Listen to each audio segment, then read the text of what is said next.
અને હવે વાત કરીશું એક એવી આગાહીની કે જે સવાલ પૂછી રહી છે કે શું હવે જોવા મળશે માવઠાની મુશ્કેલી?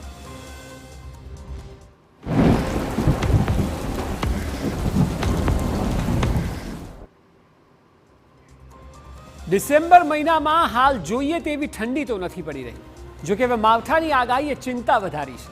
આગામી 9 ડિસેમ્બર સુધી એટલે કે 4 દિવસ સુધી મધ્ય ગુજરાત, સૌરાષ્ટ્ર અને દક્ષિણ ગુજરાતના અનેક જિલ્લાઓમાં સામાન્ય માવઠાની આગાહી છે, જે બાદ 10મી ડિસેમ્બરથી ગુજરાત ઠંડુગાર બની જશે તેવી પણ આગાહી છે.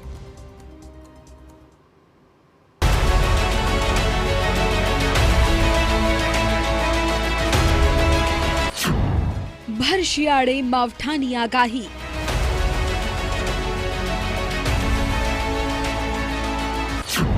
નવી આગાહી, વધશે મુશ્કેલી.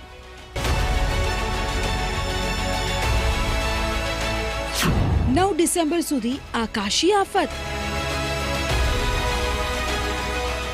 ગુજરાતમાં ધીમે ધીમે ઠંડીનું આગમન થઈ રહ્યું છે. એવામાં હવામાન નિષ્ણાત અંબાલાલ પટેલે ડિસેમ્બર મહિનામાં ઠંડીને લઈને આગાહી કરી છે.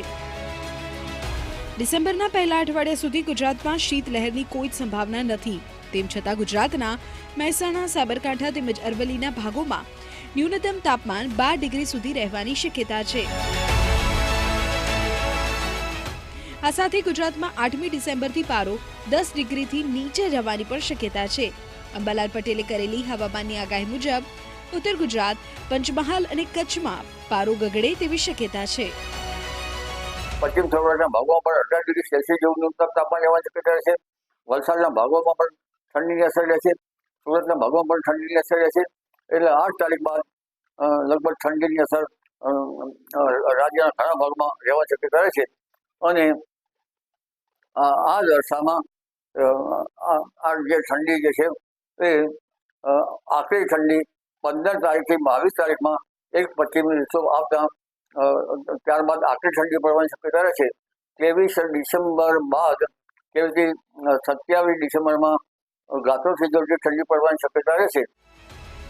પશ્ચિમ સૌરાષ્ટ્રના મોટાભાગના વિસ્તારો લઘુત્તમ તાપમાન 20 અને મહત્તમ તાપમાન 30 ડિગ્રી ત્યાં રહે તેવી સંભાવના છે.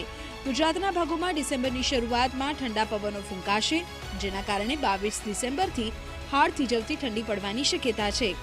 કચ્છના ભાગોમાં લઘુત્તમ તાપમાન 18 ડિગ્રી ઉપર અને મહત્તમ તાપમાન 31 ડિગ્રી રહેવાની સંભાવના છે. ઉત્તર ગુજરાતમાં પણ 15 ડિગ્રી જેટલું તાપમાન રહેતા ઠંડીના ચમકારાનો અનુભવ થશે.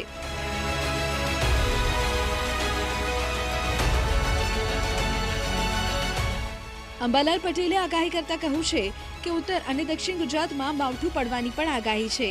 મધ્ય ગુજરાત, સૌરાષ્ટ્ર, કચ્છમાં સામાન્ય વરસાદ વરસશે. આ સિવાય 2 અને 3 ડિસેમ્બરે પવનની ગતિમાં વધારો થવાથી ઠંડીમાં વધારો થશે, જેના કારણે 4 થી 8 ડિસેમ્બર સુધી લઘુત્તમ તાપમાન પણ નોંધાઈ શકે છે. જો કે 10 ડિસેમ્બરથી રાજ્યભરમાં કડકડતી ઠંડી પડશે અને મોટાભાગના વિસ્તારમાં તાપમાન 10 ડિગ્રીથી નીચું જઈ શકે છે.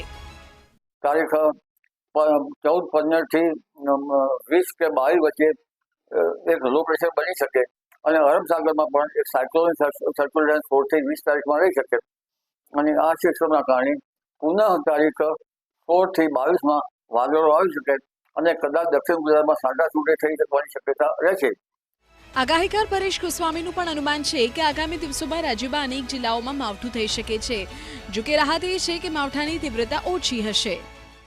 તો મધ્યપ્રદેશ અને મહારાષ્ટ્ર બોર્ડર લાગુ વિસ્તારમાં ઝાપટાની શક્યતાઓ છે, જેમાં દાહોદ, ગોધરા અને છોટાઉદેપુર કે જે મધ્યપ્રદેશ બોર્ડર છે ત્યાં પણ હળવા સામાન્ય છૂટાછવાયા માવઠાના ઝાપટા છે એ પડી શકે. જો કે આ જે 3 જિલ્લા છે, દાહોદ, ગોધરા અને છોટાઉદેપુર, એ 3 જિલ્લામાં જે છાટાછૂટીની શક્યતાઓ છે એટલે સમગ્ર 3 જિલ્લામાં ન પડે પણ છૂટાછવાયા પડે, 2-5 ગામમાં પડે, 2-5 ગામમાં ન પડે, એવી રીતે છૂટાછવાયા અને એકદમ હળવા સામાન્ય હશે કે જેને કારણે કોઈ ખેતી પાકને કે આપણે બીજા કોઈ માલ મિલકતને નુકસાન થાય તેવી સંભાવનાઓ નથી, પણ છૂટાછવાયા ઝાપટાઓ ચોક્કસથી ત્યાં જોવા મળશે. માત્ર દક્ષિણ ગુજરાત જ નહીં પરંતુ સૌરાષ્ટ્રના અનેક જિલ્લાઓમાં પણ સામાન્ય માવઠાની શક્યતાઓ રહેલી છે. દરિયાઈ કાંઠાના વિસ્તાર જેમાં મહુવા, રાજુલા હોય અથવા તો ખાંભા તાલુકો છે, ઉના હોય કે કોડીનાર, સૂત્રાપાડાથી લઈ અને છેક સોમનાથ સુધી, તાલાળા સોમનાથ, એટલે કહી શકાય કે મહુવાના દરિયાકાંઠાથી લઈ અને સોમનાથના દરિયાકાંઠા સુધીના અમુક ગામડાઓમાં છાટાછૂટી એકદમ હળવી થઈ શકે છે. જોકે સૌરાષ્ટ્રના દરિયાકાંઠે ઘણી વખત એવું પણ બનશે કે કદાચ એકદમ છૂટાછવાયા કોઈક જગ્યાએ એકલ દુકલમાં પડે તો, બાકી સૌરાષ્ટ્રના દરિયાકાંઠે બહુ શક્યતાઓ નથી, પણ આપણે હળવા સામાન્ય કોઈ ગામની અંદર ઝાપટાઓ છે પડી શકે છે.